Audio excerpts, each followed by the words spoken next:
Quero inicialmente agradecer a Deus pela oportunidade que nós tivemos hoje de salvar 37 vidas humanas. E o trabalho da Polícia Militar ao longo desses 8 meses do nosso governo, além dessas 37 vidas que hoje foram poupadas pelo trabalho técnico, profissional dos policiais militares, em especial do Batalhão de Operações Especiais da Polícia, comandado pelo Coronel Nunes. Seu nome, Coronel Nunes, eu parabenizo o trabalho dos seus homens, pelo profissionalismo, pela articulação que fizeram, e parabenizar toda a Polícia Militar, em seu nome, General de Polícia Militar Figueiredo. Além dessas 37 vidas que foram poupadas, nesses últimos 8 meses, nós tivemos quase 800 vidas que foram poupadas pelo trabalho da polícia. Não é o ideal. O Rio de Janeiro ainda padece de uma violência que atinge especialmente a população mais pobre, e não é a violência praticada pela Polícia Militar. A Delegacia de Homicídios e a Polícia Civil têm tido um trabalho gigantesco para identificar os autores dos crimes de homicídio. Esse ano ultrapassam 2.000 vítimas. Infelizmente, essa realidade reduzida, felizmente essa realidade será modificada e as vítimas reduzidas, porque o trabalho da Polícia Militar não vai parar. E o meu papel como governador de estado é permitir que a polícia tenha tranquilidade para trabalhar, defendendo a correta aplicação da lei penal, não apenas do ponto de vista do enquadramento legal dos crimes, mas ajudar também na interpretação daquilo que é a legítima defesa da sociedade, que está no artigo 25 do Código Penal. Hoje, um exemplo claro em que nós tivemos que utilizar atiradores de elite para neutralizar e abater alguém que estava colocando em risco dezenas de pessoas no ônibus. Fui ao local e verifiquei que dentro do ônibus havia um forte cheiro de gasolina, havia pendurado no teto do ônibus garrafas PET cortadas com gasolina, e o criminoso estava com um isqueiro na mão. No momento que ele foi abatido, na mão dele havia um isqueiro, que ficou no local do crime, recolhido aí pela polícia. Pronto para incendiar aquele veículo. E durante as conversas de negociação, ele demonstrou uma perturbação mental, mas dizia que queria parar o Estado. Evidente que vamos ouvir os familiares, vamos ouvir os reféns, para entender que tipo de motivo levaram essa pessoa a praticar esse ato, até para que nós possamos evitar novos atos. Nossa Secretaria de Vitimização, comandada pela secretária Major Fabiana, está agindo para dar apoio às vítimas, às famílias das vítimas,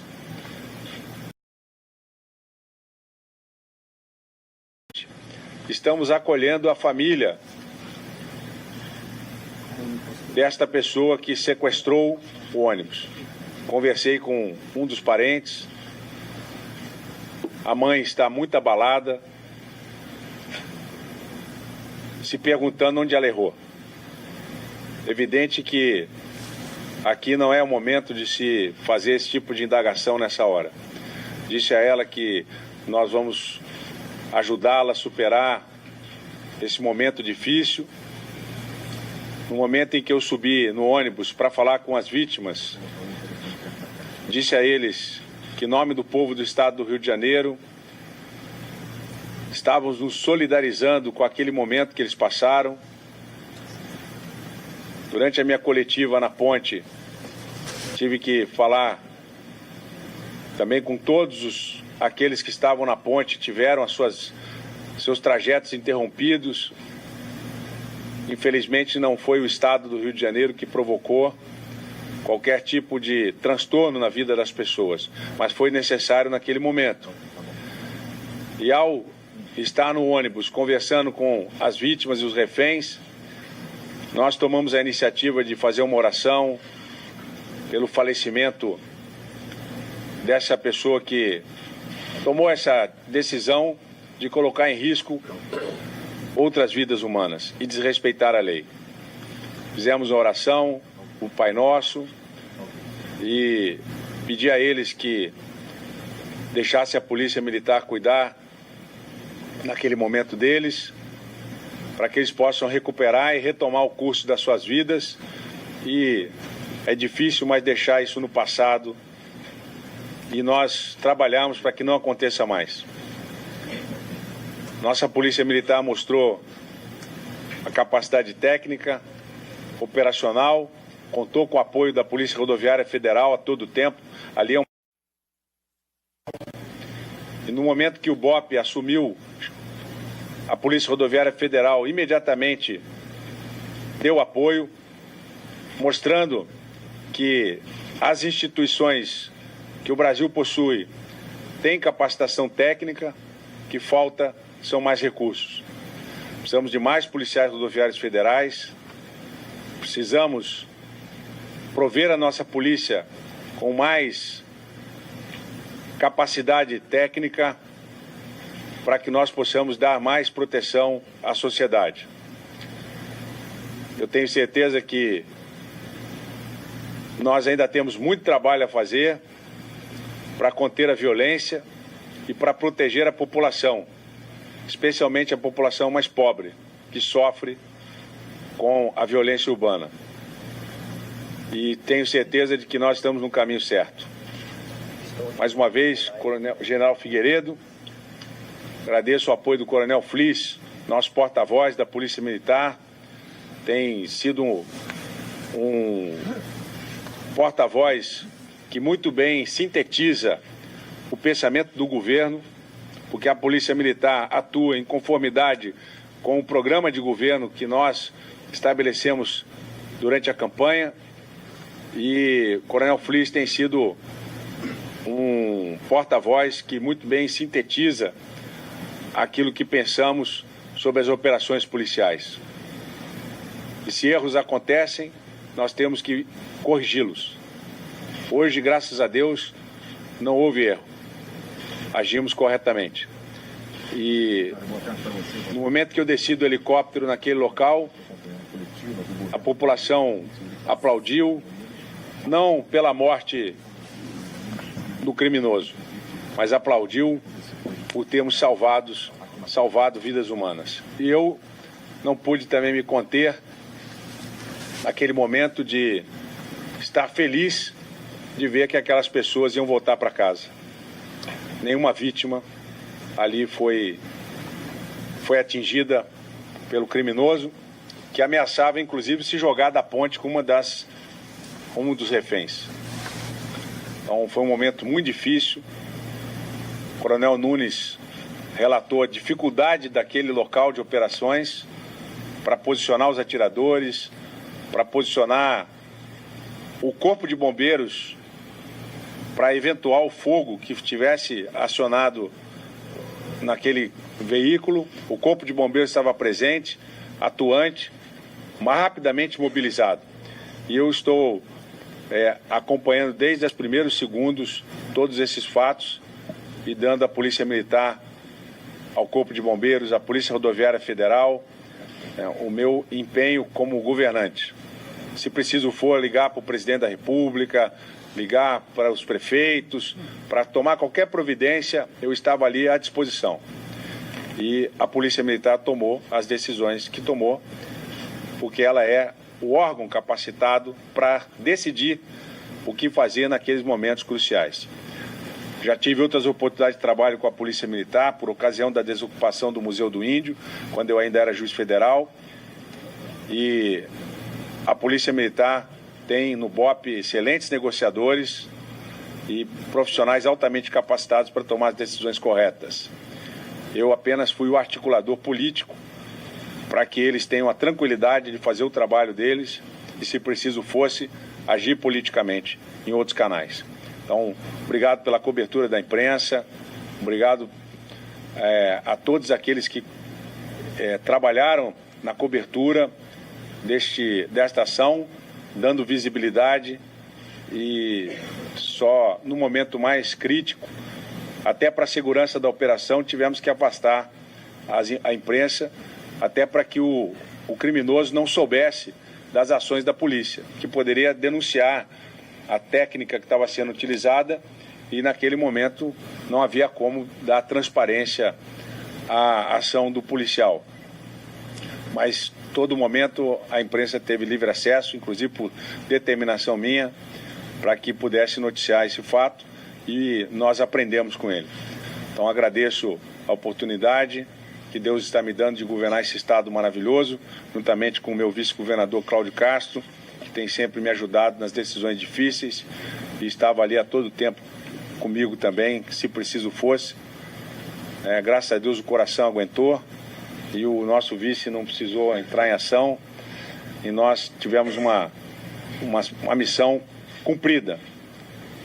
E eu parabenizo mais uma vez a Polícia Militar do Estado do Rio de Janeiro, em nome da Polícia Militar, todas as demais corporações que atuaram para que essa operação tivesse o desfecho que teve hoje, um verdadeiro sucesso de salvamento de vidas humanas.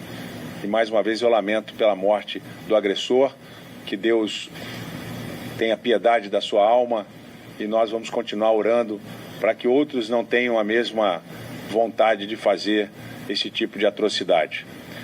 A polícia mostrou que não será leniente com a violência contra inocentes e vai continuar trabalhando dessa forma. Muito obrigado. Gente, a gente vai abrir aqui agora para 15 minutinhos de entrevista, enfim, vou aqui passar o microfone. Tem alguém ao vivo aqui para poder fazer primeiro? Globo News. Quem mais está ao vivo? Record e Band News, aí a gente circula o pessoal, tá? Só para quem está ao vivo garantir. Bom dia, Lilian Ribeiro da Globo News. Queria, talvez, o Coronel Nunes possa esclarecer isso para a gente, entender um pouco melhor aquele momento da tomada de decisão, do momento em atirar no sequestrador, né? O governador citou que ele tinha um isqueiro. O que aconteceu naquele momento em que foi tomada essa decisão? Porque ele já tinha, em outra oportunidade, pelo menos, já deixado o ônibus também. Por que aquele momento foi escolhido? Bom, antes do Coronel Nunes falar, quero te dizer o seguinte, nós já tínhamos fotos do interior do veículo. Alguns reféns tinham conseguido mandar fotos para os seus parentes e no interior do veículo havia a gasolina e nós já tínhamos a noção de que a qualquer momento ele poderia atear fogo naquele veículo.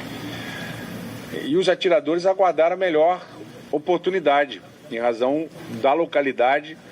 O tiro poderia, inclusive, transpassar e acertar um veículo que estava ali. Por isso, a necessidade de retirar dali os veículos, retirar todas as pessoas que pudessem estar na linha de tiro.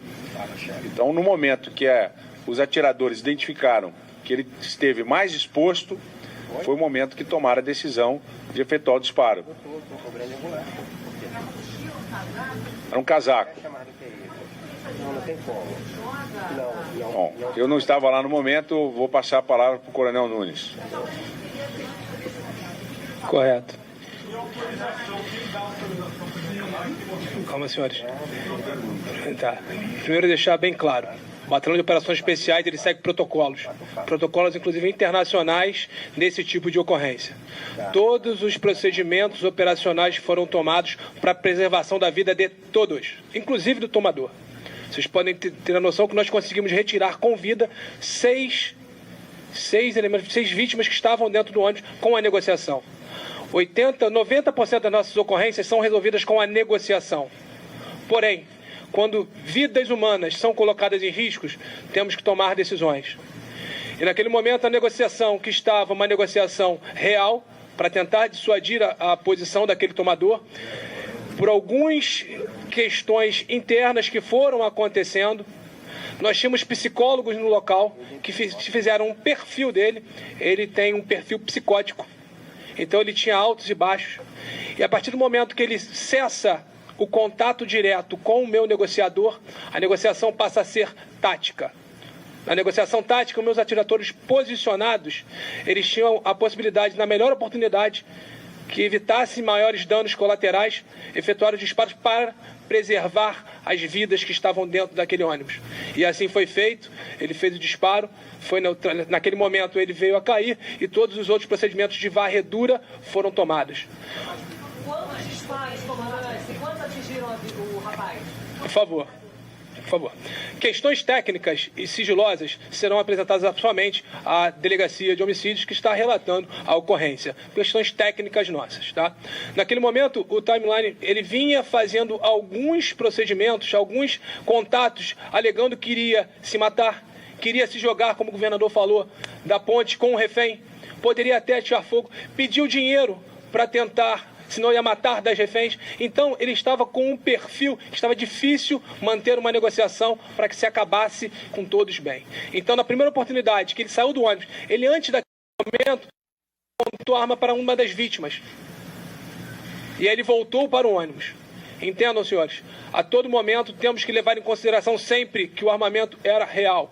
Além do armamento simulacro que ele estava com uma faca, ele estava com um isqueiro. A gente estava muito preocupado, porque todo o ônibus estava armadilhado. Ele cortou garrafas PET e colocou gasolina e pendurou em todo o ônibus. Qualquer start ali de um fogo poderia colocar 37 vidas em risco. Então tomamos a decisão de virar uma negociação tática e os atiradores, na melhor oportunidade que diminuísse dano colateral, fizeram o disparo.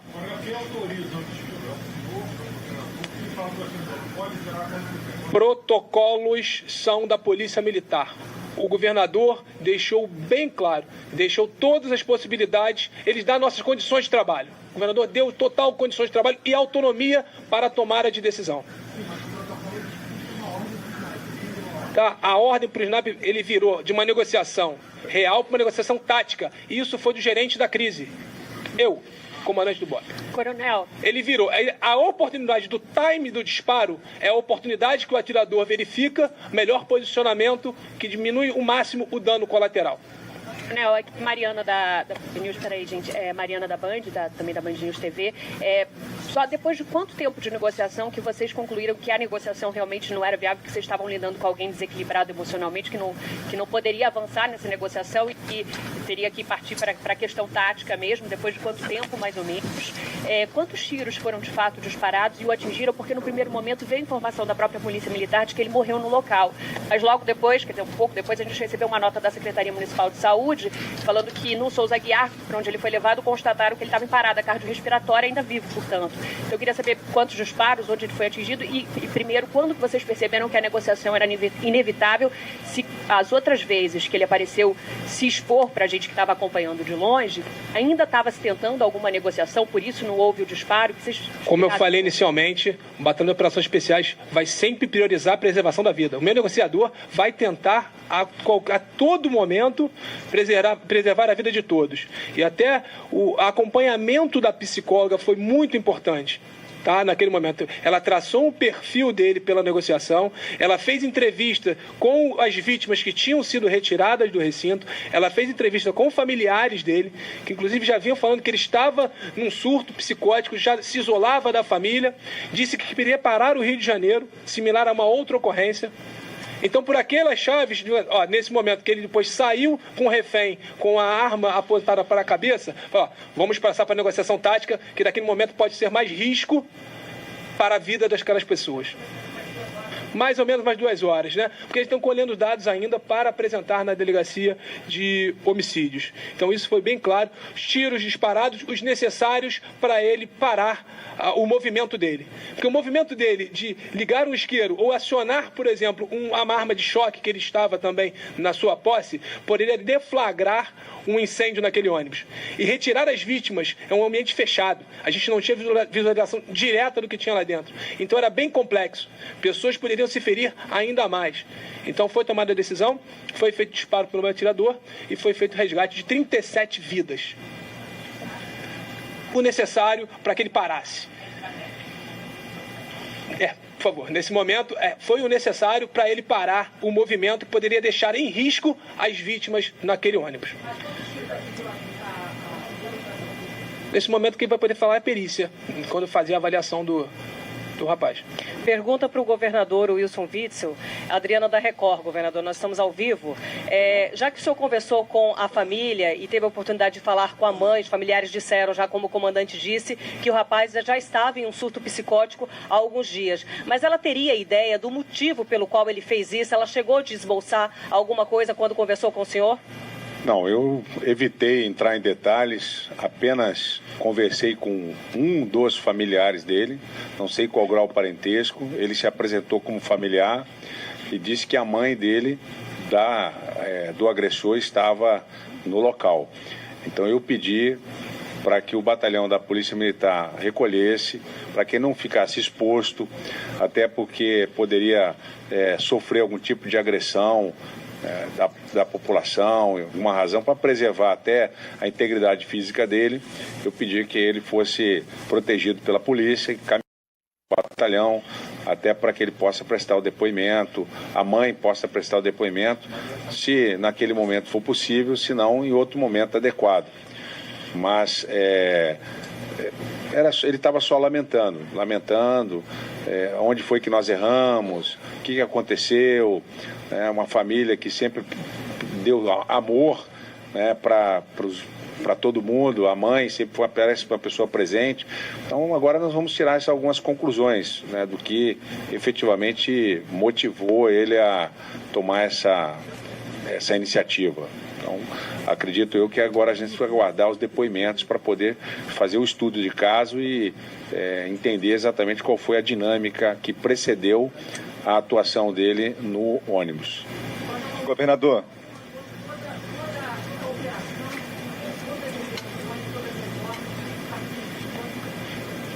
Protocolo de gerenciamento de...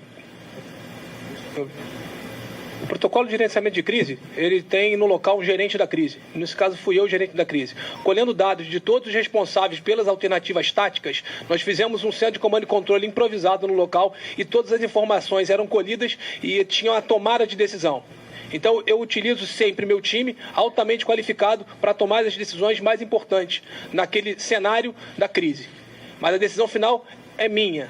Não tenho dúvida disso e ninguém tem a dúvida. Mas o meu time, altamente qualificado e preparado, me dá subsídios das informações. Desde a psicóloga pegando informações, desde a parte de inteligência para saber o perfil do tomador de reféns, a meus atiradores com visualização do ônibus, a minha equipe tática e os negociadores. Então é um conjunto de dados que subsidiam a tomada de decisão. E no final a decisão sempre era minha. Meu papel como governador é, se preciso fosse, falar com o presidente, falar com o comandante da aeronáutica, com qualquer outra autoridade para viabilizar o trabalho da polícia. Eles tinham que ter tranquilidade para trabalhar e realizar a ação que eles têm que realizar.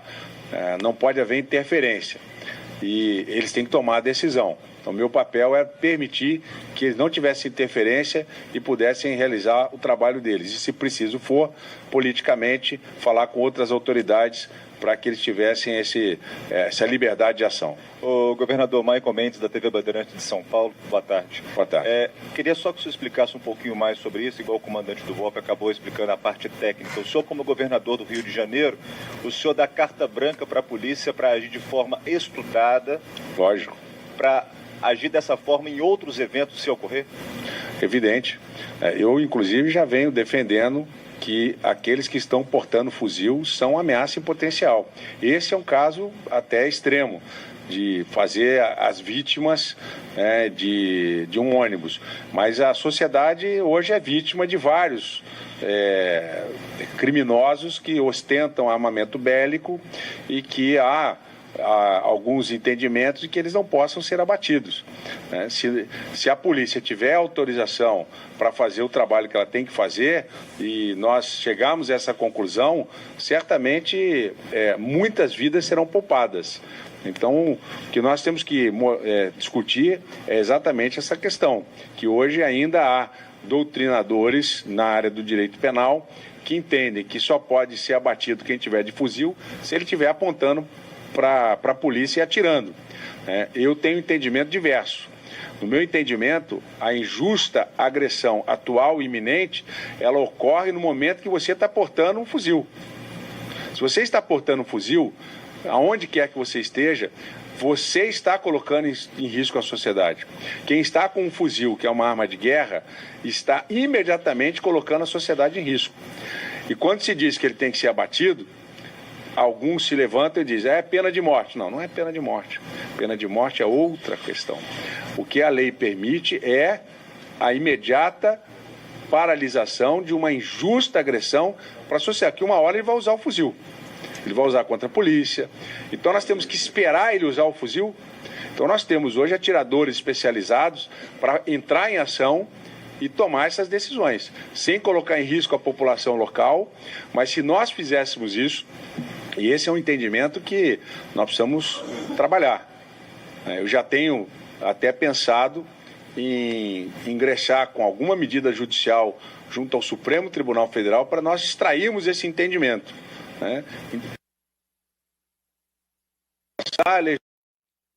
Porque o que nós precisamos é ter uma posição jurisdicional que oriente os demais juízes a, numa situação em que haja um abate de um criminoso portando fuzil, o policial não fique em risco.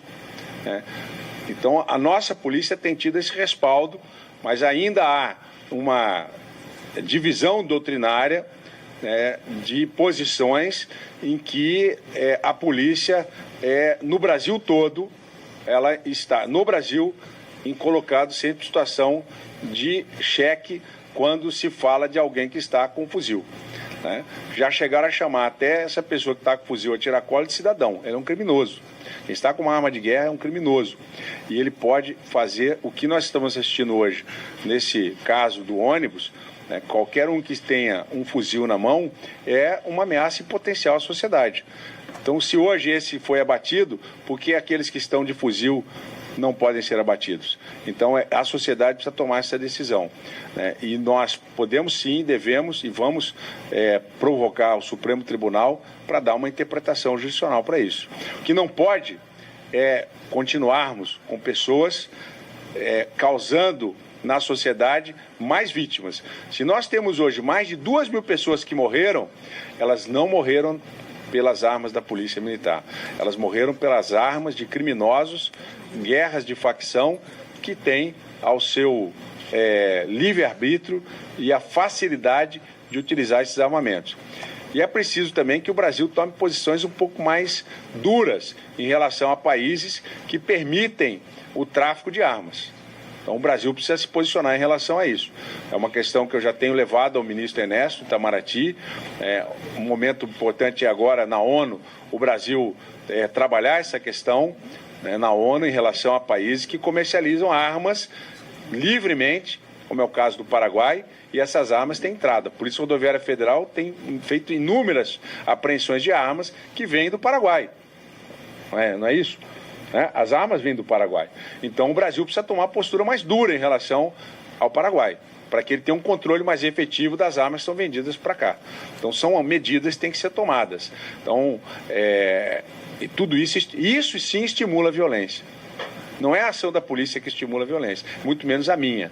O que estimula a violência é ter hoje livre acesso a armas de guerra e toda uma cultura que é pregada por esses criminosos nas comunidades contra o Estado. E nós vamos estudar esse caso, mas essa primeira fala que ele quer parar o Estado, isso é porque ele ouve desses criminosos nos locais onde eles estão atuando, de que o Estado é contra a atuação deles do comércio de drogas. Então, essas são situações que nós vamos ter que trabalhar e, desse caso, extrair aquilo que motivou para nós cada vez mais trabalharmos contra o livre acesso, praticamente um livre acesso de armas nessas comunidades. Depois da decisão do Tribunal de Justiça, eu recebi um vídeo de uma comemoração na Maré com armas, armas bélicas, fuzis com grande capacidade de munição sendo comemorado.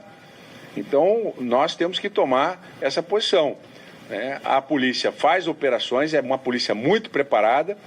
Nós, para cumprir a lei que determina a elaboração do plano de segurança, o general Figueiredo está trabalhando nisso, juntamente com o general Robadei, com o Conselho de Segurança, que foi o primeiro Conselho de Segurança a ser instalado no Brasil, foi nosso. E nós vamos, sim, estabelecer os planos. Agora, não se pode imaginar que a hora que a droga chega na comunidade, que alimenta esse comércio, a polícia não possa agir. Nós vamos criar cada vez mais protocolos de proteção das pessoas que estão na comunidade, proteção das crianças que estão na escola, mas nós temos que enfrentar o tráfico de armas e de drogas, porque se nós não enfrentarmos, ele vai tomar conta da sociedade, como estava acontecendo. Governador, a Luana Bernardes da Band News FM aqui atrás. Duas perguntas. Eu queria saber se ele realmente tinha antecedentes criminais ou não. E se queria voltar ao questionamento sobre se ele chegou morto ao hospital, se ele morreu no local ou se ele chegou no hospital ainda com vida. Olha, não tinha antecedentes criminais e toda a dinâmica pós-disparo da polícia vai ser devidamente relatada à Delegacia de Homicídios. A Delegacia de Homicídios é independente para fazer a sua investigação e ela, evidente, vai poder avaliar.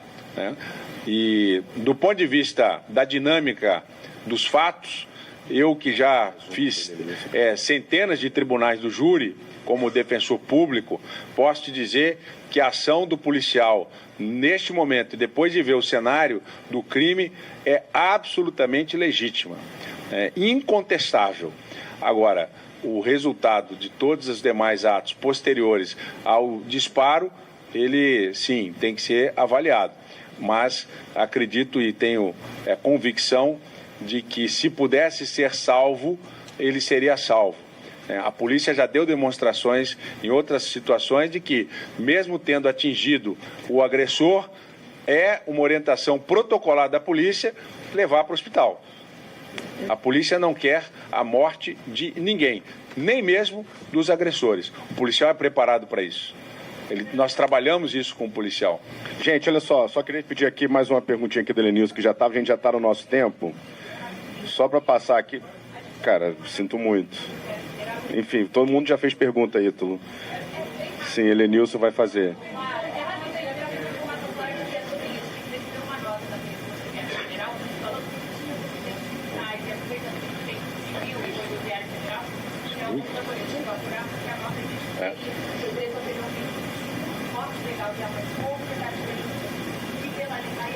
Então, eu vou pedir aqui ao delegado Marco Vinícius para poder verificar os antecedentes criminais. Então, para a gente poder informar isso, você tem informação, delegado? Bom dia a todos. A Polícia Civil, ela assumiu a ocorrência, a Delegacia de Homicídios da capital que está responsável pela ocorrência. A gente utilizou a base da Delegacia de Homicídios de Niterói. Conforme o governador falou, todos os atos posteriores à ação perfeita da Polícia Militar serão analisados pela Polícia Civil.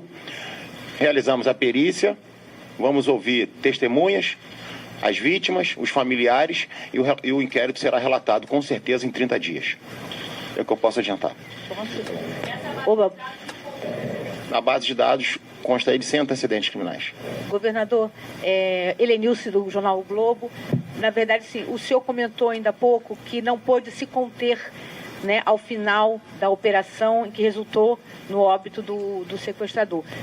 Quando o senhor diz não pôde se conter, o que o senhor quer dizer? O senhor se arrependeu do seu movimento, que o senhor comemorou, dançou? Não, porque algumas pessoas estão dizendo que eu comemorei a morte. Não, eu comemorei a vida. Naquele momento, eu estava feliz por ver a atuação eficiente dos policiais militares e a população que estava ali ao redor estava agradecendo que as vítimas haviam sido poupadas. Então, eu celebrei a vida. Agora, evidentemente que durante a minha visita aos reféns no ônibus, nós fizemos uma oração para que nós que somos cristãos, fizemos uma oração para que Deus receba a alma dessa pessoa que praticou esses atos. Então, em momento algum, eu ali vou manifestar uma alegria pela morte de quem quer que seja. Mas nós estamos ali em dois momentos distintos. A morte de um agressor e a vida de dezenas de pessoas que são pais, avós. Eu olhei para os rostos de todos. São pais, são avós, são trabalhadores e eles estavam ali naquele momento abalados psicologicamente.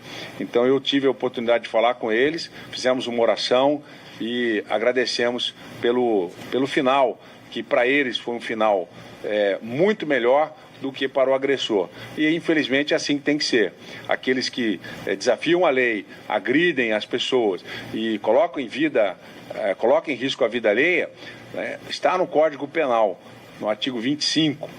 A polícia, e quem quer que seja, podia nem ser a polícia, se alguém dentro daquele veículo tivesse armado e efetuasse disparos, com alguém que está com isqueiro, com gasolina, se tivesse efetuado disparo, certamente estaria cobertado pela legítima defesa. Então, o momento da minha alegria foi de ver as vidas salvas e de saber que a gente está trabalhando no caminho certo. Governador.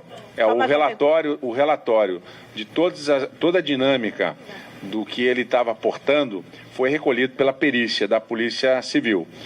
E tudo isso será relatado no inquérito e, quando terminar o inquérito e relatado, que agora está sob sigilo, conforme determina o Código de Processo Penal, isso será disponibilizado ao Ministério Público, que vai pedir possivelmente o arquivamento de tudo e disponibilizar o relatório e a promoção ministerial oportunamente. Governador, quando o senhor diz que vai buscar o STF, vai provocar o STF para questionar, para tomar uma decisão sobre a questão do uso letal de armas em operações, que medida exatamente você quer tomar? Eu sou jurista, eu tenho uma vida dedicada ao estudo do direito penal.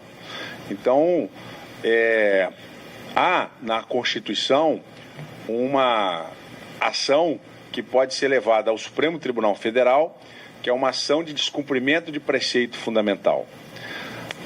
Há uma dúvida interpretativa de alguns juristas sobre o momento que se pode fazer a neutralização de alguém que está com uma arma de guerra.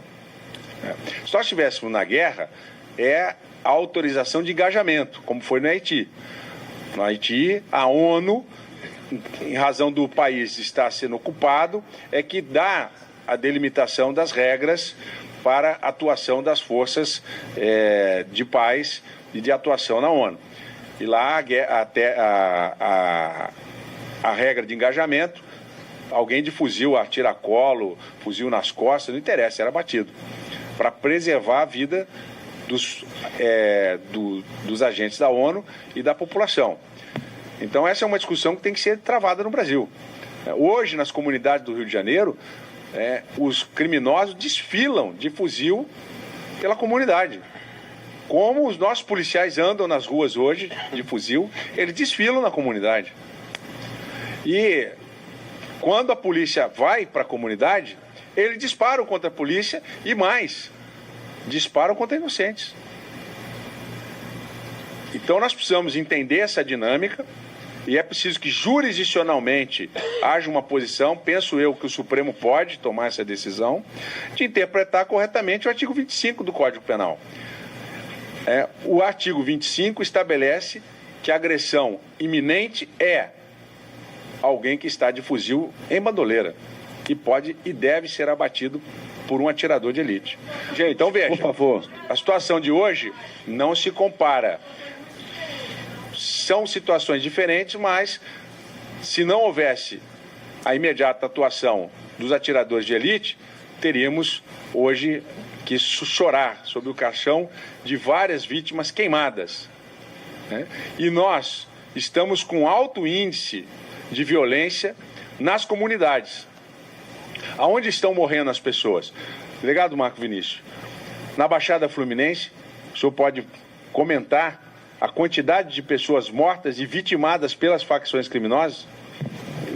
70% das vítimas ou faz parte de ações criminosas do tráfico ou da milícia. Tá bom. São de cada 10 mortes. 7. E lá na Baixada Fluminense morrem em torno de, naquela delegacia de homicídio de São João do Meriti que nós instalamos, o delegado relatou que é em torno de 3 pessoas por dia. 3 pessoas por dia. Dessas 3, 2 ou as próprias 3 são vítimas das organizações criminosas, tribunais do crime. E se vocês tiverem acesso e quiserem ver como essas pessoas foram mortas, eu recomendo que tenham estômago. Porque eu que sou jurista e fui defensor público no Tribunal do Júri, vi muitos laudos de exame cadavérico. Mas eu disse até aos delegados, eu fico pensando como os senhores conseguem dormir de noite. Porque são vítimas que são queimadas, são vítimas cujos membros são arrancados, são vítimas cuja cabeça é arrancada, uma violência extrema. E nós estamos falando de violência que acontece hoje com 70% dessas mais de 2.000 pessoas que morreram. Essa carnificina patrocinada pelas facções criminosas que trabalham para organismos terroristas, até quando nós vamos ser lenientes com eles?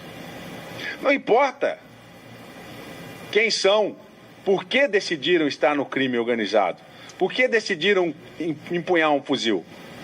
Mas há uma saída, e nós estamos dando. Se entregue, terá um julgamento justo, será colocado numa penitenciária separado. Isso eu já disse, aproveito mais uma vez para dizer à imprensa que nos ajude a chegar até essas pessoas. Porque vai chegar um momento que a sociedade vai ter que fazer essa reflexão, e os tribunais, inclusive, para que a polícia tenha segurança. Hoje nós estamos revidando a violência, e o resultado é mortes. Se nós estivéssemos agindo na prevenção e começássemos a tirar de circulação esses criminosos que andam de fuzil dentro das comunidades, chegando no núcleo deles, quantas vidas seriam poupadas? Então, até quando nós seremos hipócritas? Eu não, porque eu penso diferente. Até quando alguns serão hipócritas, e por isso eu chamo de pseudos defensores dos direitos humanos, porque que direitos humanos são esses que ignoram mais de 2.000 mortes em facções criminosas? Nós não podemos preservar a vida de alguém que está portando fuzil, que dá força militar a criminosos que têm seus tribunais próprios e que fazem as suas próprias leis. E essas populações estão subjugadas a esses criminosos. Medellín resolveu o seu problema. E outras tantas cidades violentas, inclusive nos Estados Unidos, também estão resolvendo. Até quando nós vamos permitir essa violência nas comunidades? Porque eles estão nas comunidades. Ali eles conseguem fazer as comunidades de escudo humano, porque a polícia tem dificuldade de entrar. Então nós temos que fazer essa reflexão. Eu estou preparando um estudo para levar ao Supremo Tribunal, se possível, a fim de que nós discutamos um preceito fundamental, que é a vida. A vida das pessoas em comunidade tem valor. A vida do pobre, a vida do favelado tem muito valor. Quando a oposição se levanta e diz que eu não valorizo a vida do favelado, é um discurso absolutamente desprovido de bom senso e de razão. Porque se tem algo que eu me preocupo e que o nosso governo está preocupado é com a vida do favelado. E se me permita assim dizer, porque é esse o termo que utiliza a oposição. Nós nos preocupamos sim com os favelados, com as pessoas pobres e mais humildes. E queremos preservar vidas. Mas enquanto eles desfilarem em bailes funk, desafiando a sociedade com armas de guerra, nós estaremos chorando vítimas e estaremos recebendo nas delegacias de homicídio dezenas de corpos todos os meses. Não pode continuar dessa forma. Se depender de mim, isso vai acabar.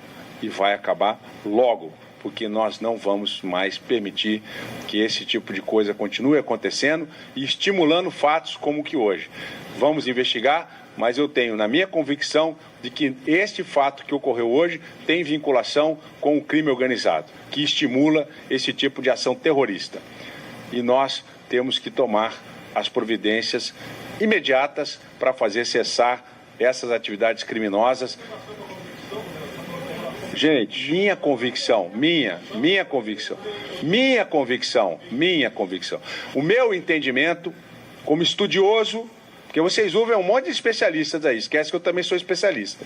Né? Sou um estudioso do direito penal há mais de 20 anos. A minha convicção é de que essas facções estimulam atos terroristas. Se não direta, indiretamente. Se não direta, indiretamente. Elas estimulam atos terroristas. E eu acredito, como ocorre em outros países, o terrorismo estimula pessoas a agirem contra o Estado, para causar o caos, para causar a desestabilização das autoridades. E não tenha dúvida que é bem provável, na minha convicção como especialista, de que este fato de hoje tem vinculação com a violência que ocorre nas comunidades por conta do crime organizado. Muito obrigado, tá? Muito obrigado, gente. Obrigado, governador.